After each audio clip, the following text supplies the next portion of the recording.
Halo, a game known for revolutionizing console FPS, building a massive universe with many events and canon that we have never gotten to play.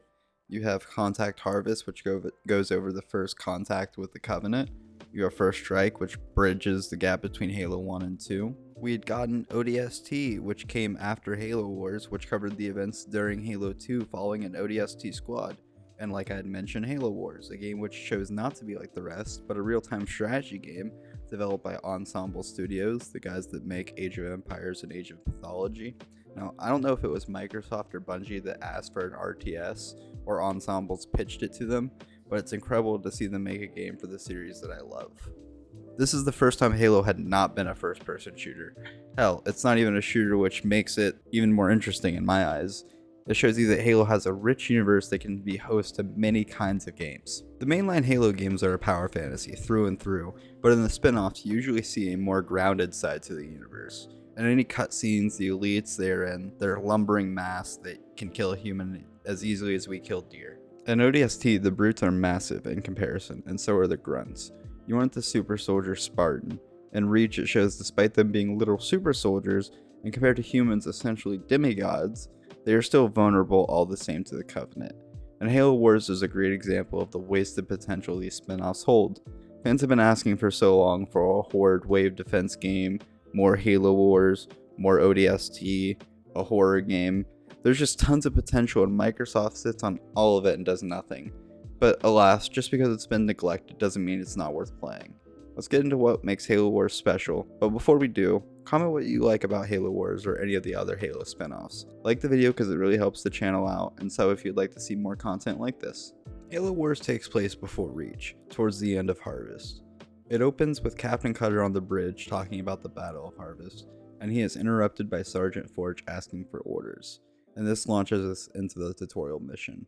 Now, there's a tutorial mission that is its own separate thing that teaches you the very basics of the game, but for all intents and purposes, the first mission is the tutorial mission. The second mission teaches you the basics of building a base, and that there's side objectives that you can complete to help your end score and get a gold. Now, I'm currently going through on Legendary trying to get all the golds, the black boxes, and the skulls on every mission, and I've been working on that because it's been a pain. I want to do it just so I could say that I have done it for Halo Wars. But the second mission, it broke me. I probably spent a collective whole day just trying to gold this mission, and it took me so long I just said screw it and I looked up a guide and I've been chewing away at the other missions since. But in this, it taught me that I was playing the game wrong. I don't have much experience with RTS games. This was my first as a kid, and I had never touched this game after I played it for a little bit and I really didn't care for it too much. But my next RTS experience was Civ 5, and these games are on the completely different end of real-time strategy genre, and I am bad at both. But Halo Wars has been fun and engaging learning how to play the game, and the footage you see of the gameplay in the background, it's on easy because I didn't record any of my Legendary playthrough, and I'm bad. But this game is tough. It really is, and if you have no experience with this genre, it won't kick your ass relentlessly, but it will give you some troubles. I beat the game without any guides or help. I may have struggled at certain parts looking at Arcadia in the last mission, but most of the missions aren't that bad and are pretty forgiving. But any mission with a timer is a little bit of hell. But there are two cool missions back to back, one where you have to set up rhinos to break down a shield. You then get to control a Mac cannon towards the end of the mission. This then leads into fighting a scarab that's mid-construction where you have to navigate around its death beam. There are batteries around the map that will, as you destroy them, make it slower, and then you kind of have to split your army and then pincer to kill the scarab head, and it's really, really cool. And then the last mission is just a little bit of a puzzle on how to get the gate open so you can escape before a great sacrifice is made. There is some variety in the mission objectives, and you do get to fight two factions. I'm sure you can figure out which the third faction is. The onboarding is fairly simple. Click and drag or hold A on the controller and select your units, click where you want them to go. R on the keyboard or X on the controller activates their special ability if you have them upgraded. Press Z to fly to your base. I don't know what it is on the controller, but it's probably a D-pad button. It's all fairly intuitive for a first time player, easy to understand, but there are complexities like on keyboard and mouse, double clicking a unit will select all of that unit on screen. E or Q will select units that are either on screen or all of the units. Micromanaging in combat can be a little hard, or I'm just bad at it, but units will get stuck on each other during pathing, and it seems like if multiple units are going to the same location, Unless they can move around each other, they are stuck to the speed of the slowest moving vehicle. It's rough enough on mouse and keyboard, so I'm pretty sure to be damn near impossible on controller. The game is very similar in vein to Battle for Middle-earth, if you ever played those games. They were made with consoles in mind, for a primarily PC-dominated genre. They're both not that deep, but they have some complexity to the mechanics and are serviceable games to their IPs. There was online matchmaking, and it is still available today, but no one is playing the game online anymore, unless there's maybe a community Discord dedicated for game nights to the game. You can still play against bots by yourself, and I haven't spent much time in these game modes, but I still think it's pretty great that it's accessible to a person offline. And if you play them on easy, I'm sure you can steamroll them, because it's pretty easy in the campaign. But if you raise it to legendary, I'm sure the AI will start to cheat like it does in other RTS games. There are 18 maps, and they even brought back Blood Gulch as one of them, albeit slightly redesigned. There are different categories of maps based upon how many players are supposed to be on each map. It's 1v1 all the way up to 3v3, supporting many different kinds of matches to be played out. And there are 3 heroes on each side. The UNSC getting Anders, who gets all their upgrades cheaper and they research faster. Gremlin is their unique unit, Cryobomb is the power, and Hawk is their super unit. Second up is Sergeant Forge, whose supply pads start out upgraded. His unique unit is the Cyclops, he gets the Carpet Bomb power, and Grizzly is his power unit. Lastly, Captain Cutter gets the Elephant, Mac Blast is his power, and ODST is his power unit. Newly built bases start out as stations, not fire bases, and the home base is a fortress starting out. That's just the UNSC side. The Covenant side gets the Prophet of Regret, yes, the one who gets murked in Halo 2. He gets the Elite Honor Guard units and a cleansing power. That's it. It's just the glassing beam. Ripa Morimi, or who you guys would know as the Arbiter, gets Suicide Grunt and Rage, which just boosts his powers. And lastly, some random brute named Thrall Slayer, and he gets a brute chopper and a powered called Vortex. Not gonna lie, they put way more effort into the UNSC than the Covenant. Even just look at the leaders' descriptions in Skirmish. The UNSC take up 3 or 4 lines of text, and the Covenant is just 1 line, and sometimes it's not even a full line. Now it's time we get to the story. You follow Sergeant Forge, Captain Cutter, and Anders through their adventures to figure out what the Covenant are searching for and trying to stop them. It's not a complex story by any means. Captain Cutter just wants to keep his men alive and cares, but wants to achieve his objectives to stop the Covenant. Sergeant Forge is your typical badass Marine filling the Johnson/Chief role in this game, and Anders is the Halsey Cortana stand-in. This is the earliest point in the universe that any game is covered. It's cool to go back and see humanity struggling in the beginning stages of the war. The game uses its intro cutscenes to missions to tell the bulk of the story. The Covenant are searching for a Forerunner relic. We get to see Regret talking to the Arbiter. Now, this is the Arbiter that's the predecessor to the one in the original trilogy. And he's a big fucker, by the way. The Covenant go off to find more relics at Arcadia, and the crew follow. Truth is starting to get on to the fact that Anders is looking for what they are looking for, and he sends the Arbiter to go capture her so they can make progress faster. And this creates the beef between Forge and this Arbiter. They have a signal and they chase after it, which is the Covenant and Anders, but it turns out it's just the Flood tricking them, and this leads to a couple of missions having to deal with the Flood. Cutter tries to escape the Flood, and this leads to a mission where you have to use the Cyclopses to repair the power core to escape, which has a little bit of a timer on, and it's really fun.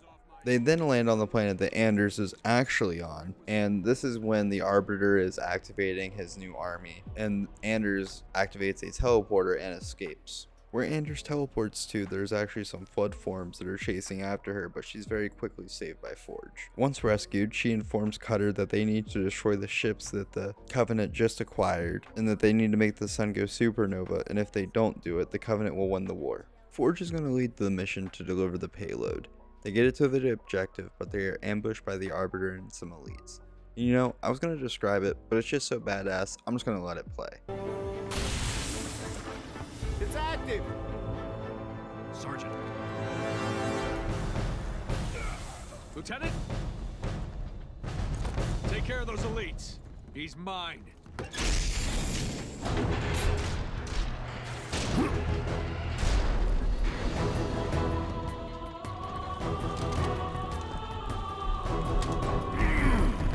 Let's go.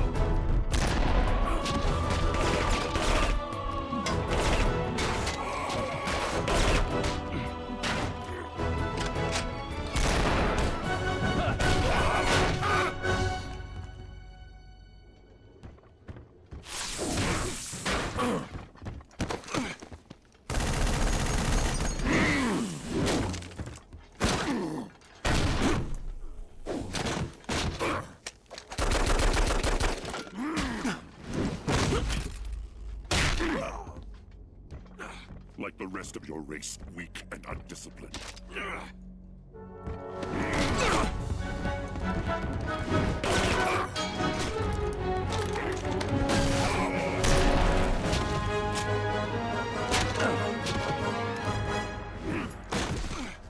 There will be no female to save you this time.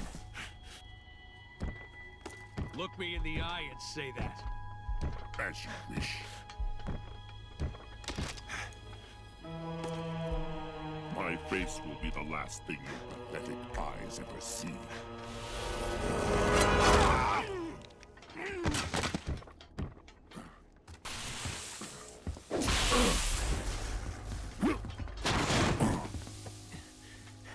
And for the record, I would have kicked your ass the first time if the lady hadn't stopped me. Forge being prepared, mag dumping the Arbiter's hand to get him to release his sword, playing on the Elite's honor culture, telling him to face him and say it to his face, and taking his opportunity to stab him in the neck. Just such an incredible scene. Meanwhile, you just have 3 Spartans mopping house with a whole group of elites doing flips around them, forcing them to stab their buddies. It's just diabolical work. And then it just cuts to them casually cleaning up the mess afterwards, and Forge sacrificing himself, and the Spartan saying to him, Good luck, sir. It's been an honor. just such a great cinematic, and it's damn near worth playing the game for this cutscene alone. This then leads into the final mission where you have to evacuate before the Covenant overwhelm us and Forge. This leads to a spectacle final scene that I'm just going to let play out. Hangar Bay reports all crews checked in. Then let's not outstay our welcome. Best speed away. Captain, the gravity field from the sun is expanding. We're not going anywhere. Let's see if we can't turn that to our advantage. Serena, plot a course that takes us into the sun. We're going to slingshot around it. Threading a needle while accelerating around an exploding star inside a planet that's falling apart? Well, sure. Why not? Serena, can you do it? It's done. You might want to hold on to something. Closing your eyes might help too.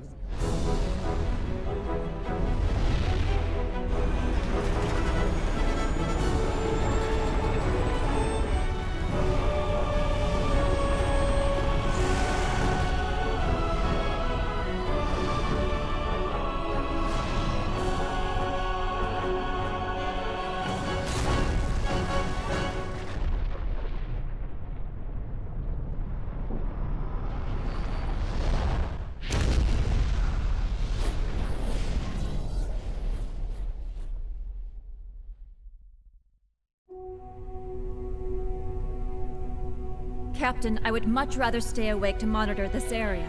Professor, there's been no sign of the Covenant for almost 2 weeks. There's nothing to do. But Captain... But nothing, Professor. You got us all out of there alive. Get some rest. Not all of us, Captain. Not all of us.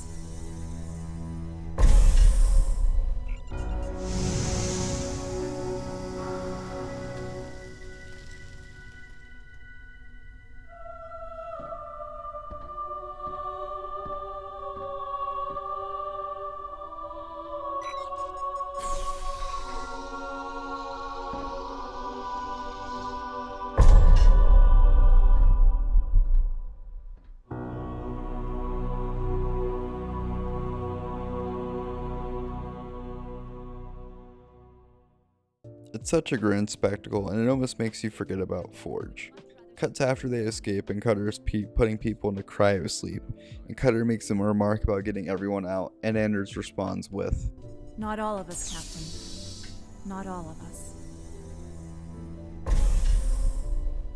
This is just such a great ending to a simple story. The battle against the Covenant has been scarred with sacrifice. All the AI Marines that help you in each game are just cows to the slaughter in comparison to Chief, and even with the tougher, badass characters like Forge who kills the Arbiter and saves humanity, doesn't mean he is spared the fate of having to give his life to do so. And it shows that despite being on the back foot, humanity can be crafty and beat a stronger foe. Something indomitable human spirit. Now, this is where the game originally ended, neatly wrapped up with room for a sequel, and there were no more cutscenes. With the Definitive Edition, you essentially get a little teaser setting up Halo Wars 2. So, for a Halo story, it does the job. It delivers some good one-liners, it catches your attention and engages you during it, and it has some spectacle hype moments. What more can you ask from a Halo game? Yet, even with those bombastic elements, the world still feels grounded. Things were gained, objectives were achieved, but it came at a steep cost, and it wasn't all sunshine and rainbows. The rest of the spin-offs have followed this trend, and I think they should continue to make more spin-offs or games that take place in the universe. A good example of this is 40K. Now, not every game that comes out from that universe is great, Necromunda being one of those, but for every one of those you get a Fire Warrior, or a Space Marine, or a Rogue Trader. And each of these games follow completely different areas of the universe or being in completely different genres of games. Reach, Wars, ODST, they all show that, like 40K, they all have the same potential to show off other aspects of the universe that could do well, that don't have to involve Chief or Cortana, or the greater goals of the UNSC or Covenant or Cortana or the Forerunners. The following of a specific squad and their objectives in a war has led to great stories. Look at Saving Private Ryan, look at Fury, look at Halo ODST, look at Halo Reach. All of these games have been very successful, and movies, I should say, they're not all games. The movies and games have been successful, and they've all been story driven, and all those examples are great. Or hell, what if we got to see what it was like being a civilian during a flood outbreak as a horror game? Or another ODST 2 that's just a Helldivers-like game where it's just horde defense, with maybe objectives to spice it up. There's just tons of potential. What makes Halo Wars special is that it showed that Halo doesn't have to be a first-person shooter. Halo can be a different genre, and it can still be great, and I hope Halo Studios tries to take Halo in more directions than just the mainline story. If you like this video and made it this far, please leave a like as it really helps out the channel. Drop a comment on what you thought of the video or the Halo spin-offs in the extended universe, and drop a sub if you'd like to see more content like this. I hope you guys have a good rest of your day. Peace.